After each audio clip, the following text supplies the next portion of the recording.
operation at Dalex Finance, Joe Jackson. Good evening to you, sir, and thank you for joining us on Eyewitness News. I'm sure you've read the statement by the Ministry of Finance. Really, is Ghana in for trouble given the economic consequences that the ministry has enumerated? And if so, is the fear of the ministry genuine? And if this is a matter of concern, if you want to say that Ghana is trying as much as possible to do away with foreign aid. Good evening and good evening to all your listeners. Listen, the Ministry of Finance, I believe, has articulated very, very clearly what the challenges are. No one can fault them for what they have said. In fact, I agree with a lot of the things said. Truth of the matter is that I find it unfortunate that at this time in our economic life, we have created such an issue out of these LGBTI rights and made it a matter of national pride. Why do I find it unfortunate? Ghana is broke. We've been broke for a long time. We have not been paying our debts. Listen, we haven't even paid any commercial debt since December 18th of 2022. Not only are we broke, even the IMF bailout was made because of geopolitical considerations, and not particularly because we met the debt sustainability criteria. The IMF itself said we are in danger of not meeting debt sustainability. We haven't even concluded the negotiations with our commercial debtors. Real politics tells you that when you go cap in hand to beg people to give you a bailout, you may have to swallow some of your pride. You may have to swallow some of the issues that you don't like. So the issue is very clear, and it's up to us all Ghanaians, because I believe that this issue had bipartisan support. If we insist on this bill, we must be able to understand the hardships that may come with not getting the aid we want. Because then we were saying that our pride says that we can't walk away from this.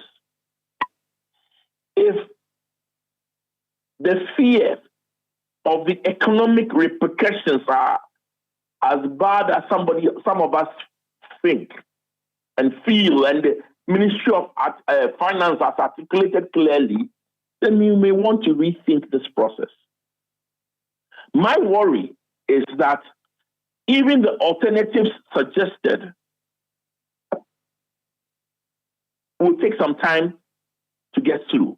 They're talking about engaging other countries for alternative. Well, Mr. Jackson, we'll be coming to the recommendations pretty shortly, but just as you mentioned that we should be mindful of the economic implication of some of these things, there is also this aspect of the conversation that there is actually no condition precedent that, well, our funding from international partners should be hinged on a law such as the anti-gay bill. So really, the finance ministry is jumping the gun. The fear is just premature. How do you react to some of these sentiments? Oh, I think that anybody who thinks that way is pretty naive. Already there have been indications clearly from the World Bank that you shouldn't be doing this. There have been indications our partner, the foreign development partners, also have people they report to who may have an agenda which may be different from ours, which we may not like. But if you go cap in hand, it becomes a tough one. I'm just saying that if we say this, then we must be prepared to bear the consequences.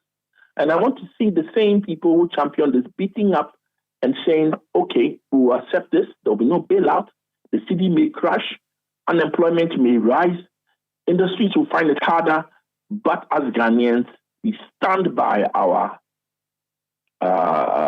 values, and we won't compromise.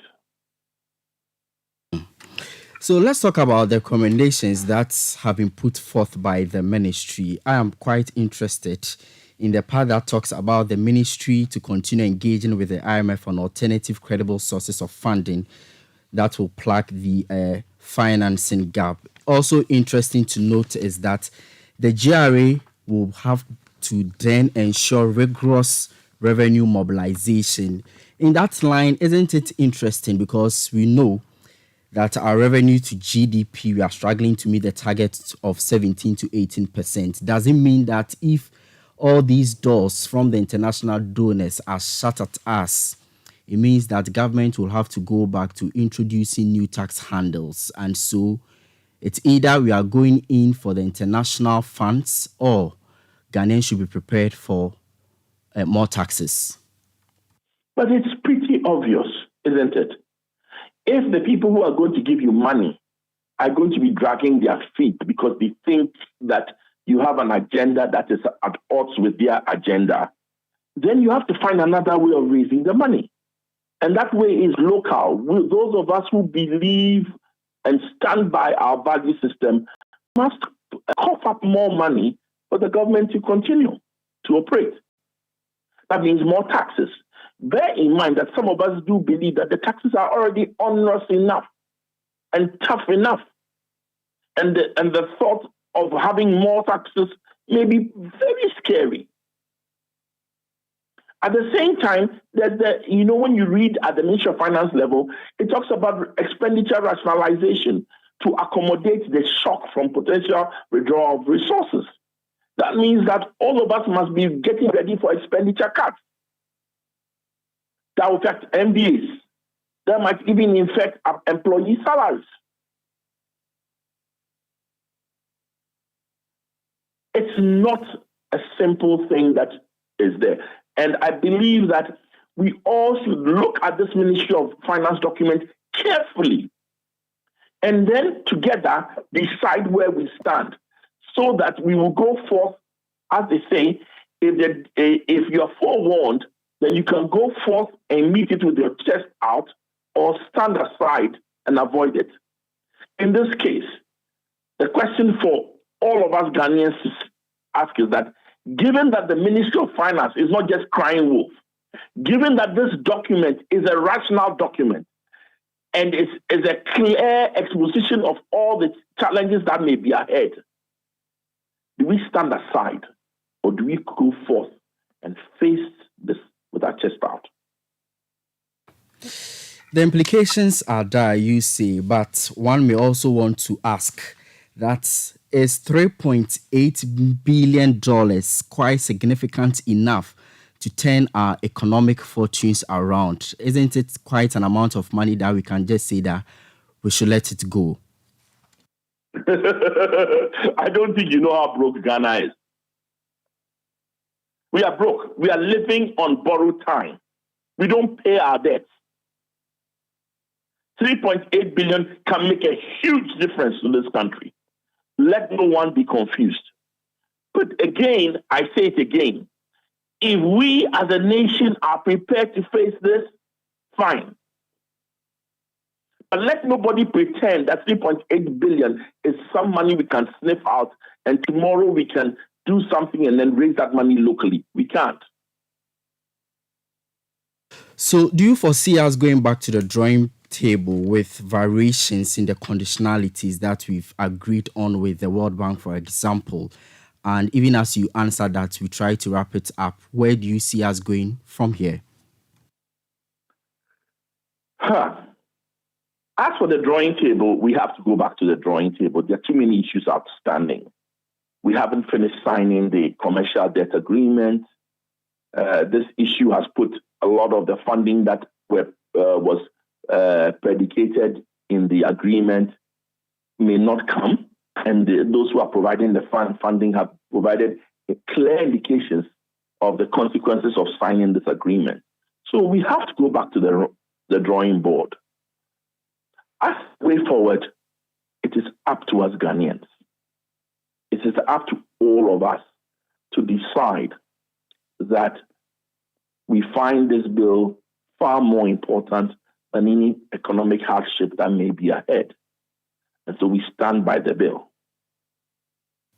All right, thank you. That's Joe Jackson, Director of Strategy and Business Operation at Dalex Finance. We stay with this story